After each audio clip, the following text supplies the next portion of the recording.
Y estamos en comunicación con el secretario de Turismo de la provincia de Santa Fe, Alejandro Grandinetti. ¿Cómo te va, Ale? Muy buenos días. Hola Juan, ¿cómo estás? Un verdadero gusto hablar contigo. En Santa Fe hubo varios días que no hubo ningún caso y eso es alentador, pero no relajante. Sí, vos sabés que lo que yo creo, Juan, es que llamativamente se había generado, en forma equivocada, según mi visión, una discusión que tenía de base gran parte de temas y discusiones que no había en la Argentina, o por lo menos que no ha resuelto la Argentina, ¿no? Si vos repasás cuando aparece el tema del COVID, y sobre todo en los últimos días empezaron a asomar algunas opiniones acerca de que, bueno, que había que retomar la senda de la economía, siguiendo el ejemplo de Estados Unidos, de Inglaterra, de España, que lo importante era la economía, que la salud, bueno, en última instancia era importante, pero si no, los impactos de la economía iban a ser peores, ¿no? Incluso a mí me llamó mucho la atención, yo soy un hombre sensible y leído, que se utilice la frase de la inmunidad de la manada, ¿no? O sea, que también era retrotraernos a un comportamiento animal, a esa teoría darwinista de salvarse el más apto, del que no se adapta a que se muera, y sobre todo los que se iban a morir iban a ser los más débiles, desde el punto de vista social, desde el punto de vista de la longevidad, aquellos que están en la parte de regreso de su vida de actividad. Y me hacía acordar que era parte de una discusión que ya la humanidad en su conjunto, la Argentina también obviamente había llevado, por lo menos parte de sus intelectuales, cuando se decía que para qué necesitaban derechos los trabajadores, como fue en el día de ayer, para qué necesitaban ser cuidados o el estado de bienestar, si ya con que le pagaran está bien, para qué sindicalizarse, para qué las 8 horas, porque en realidad lo primero era proteger a aquellos que generaban trabajo, el capital era amo y señor.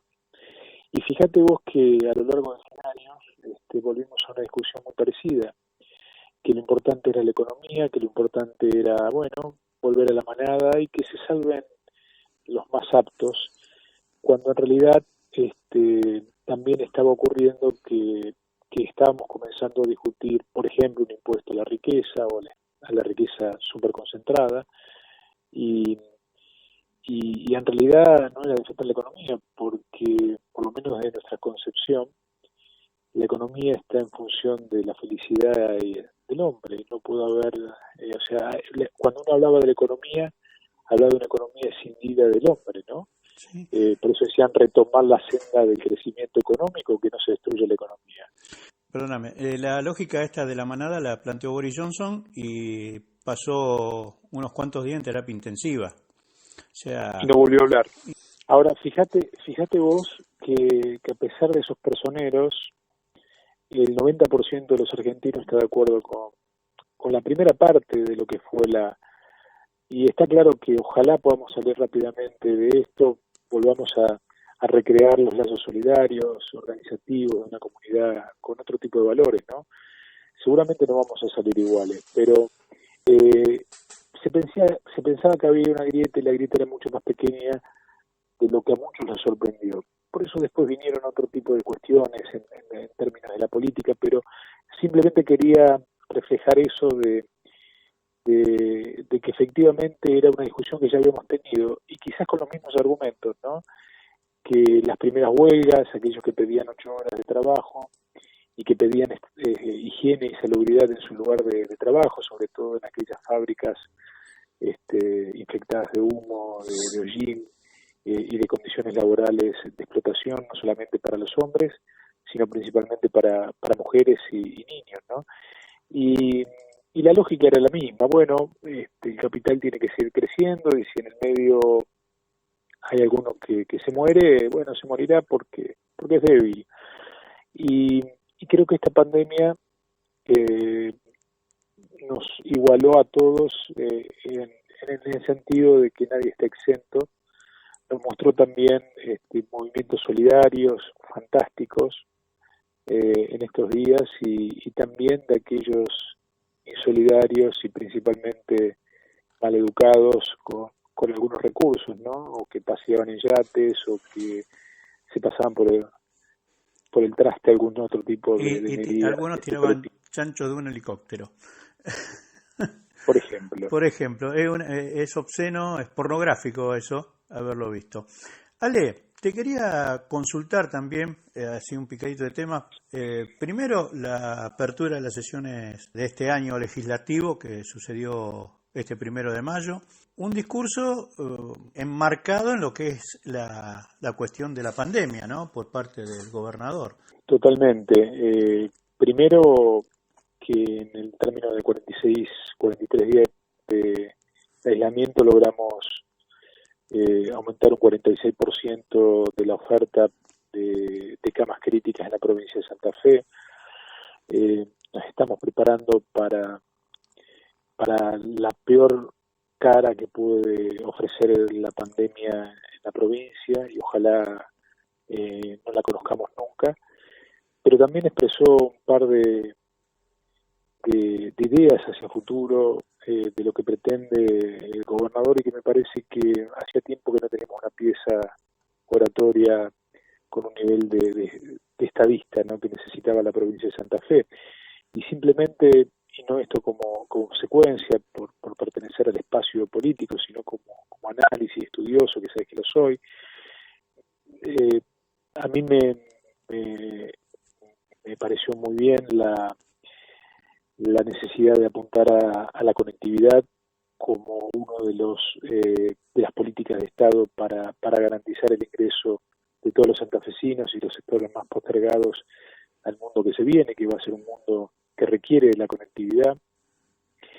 La creación de un banco virtual, precisamente para colaborar con los sectores que no tienen la posibilidad de ir al sistema bancario tradicional. Los desafíos de la nueva educación,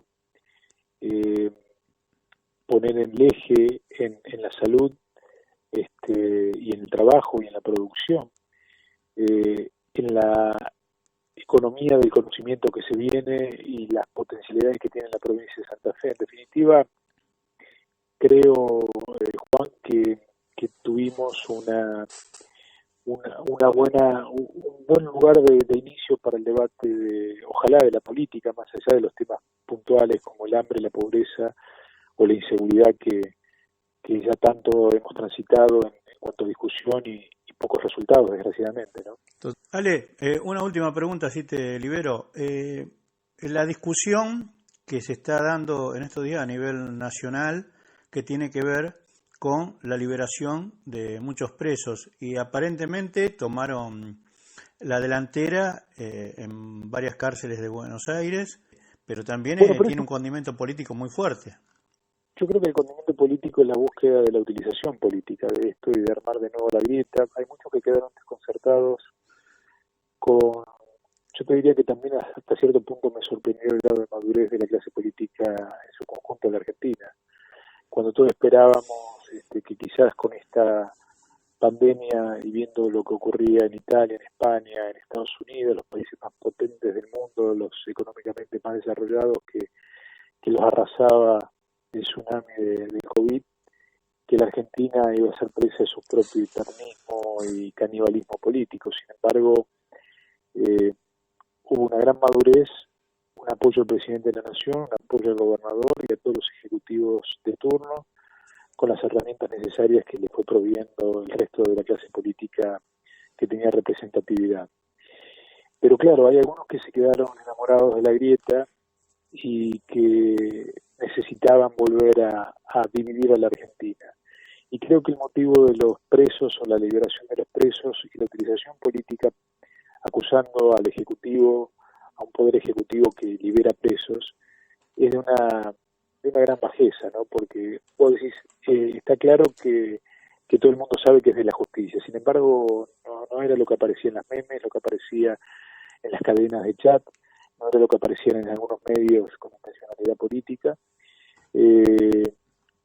y en realidad cuando vos me preguntás cuál es la posición, primero te voy a dar la mía y después del gobierno de la provincia. De la mía es absolutamente coherente con los 4 años de legislador nacional en los cuales nosotros endurecimos mucho de las penas, pusimos 9 pasos para la liberación de presos, dimos ese debate, lo discutimos, lo planteamos, fuimos autores de leyes en ese sentido, creamos la ley de víctimas, defensa de la víctima, creamos un protocolo para que cualquier juez antes de firmar una liberación tiene que pasar por 9 pasos sucesivos.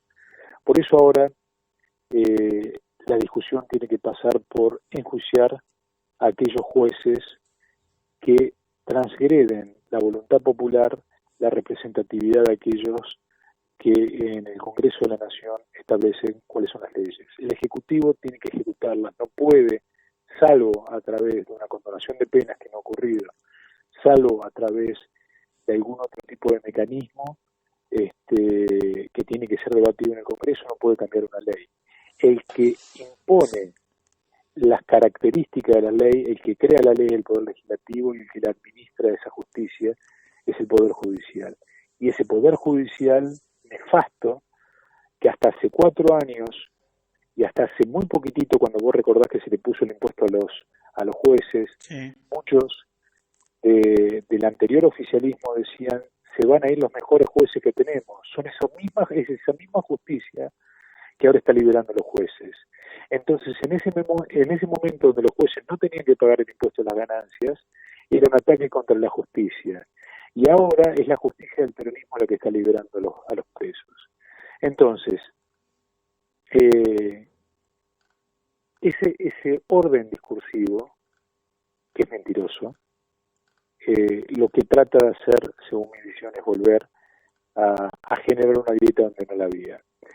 Te reitero, cuando se puso el impuesto a las ganancias, se decía que en realidad lo que se quería hacer era colonizar la justicia y que se iban a ir todos los jueces. Los jueces no se fueron, es la misma justicia que teníamos hace 4 años y la misma justicia que tenemos hoy. Sí, dijeron que tenían 150, dijeron que tenían 150 renuncias presentadas. No se fue nadie. Y si antes la justicia era independiente, que la teníamos que preservar, ahora, ¿por qué nos animan a decir que es la misma justicia esa? Y aquel que efectivamente largó a algún violador o a un represor, como de hecho ocurrió, le vale, si efectivamente no cumplió la ley, el juicio político. Yo recuerdo que con Ollarvide, yo solicité también, siendo legislador, que no le den la jubilación, que lo lleven a juicio político. Si no había causales para que Ollarvide no tenga que dar respuesta ante el Consejo de la Magistratura, bueno, francamente no había ninguna. Así que espero que aquellos que hoy se rasgan las vestiduras por que la justicia está soltando a los presos tengan la misma coherencia y que efectivamente lo lleven al Consejo de la Magistratura para enjuiciar a esos mismos jueces y fiscales que terminan avalando esta gran locura. Ale, muchísimas gracias por esta comunicación y bueno, vamos a seguir tratando de que la curva sea bien planita, bien planita. Un gran cariño, que termines bien la jornada.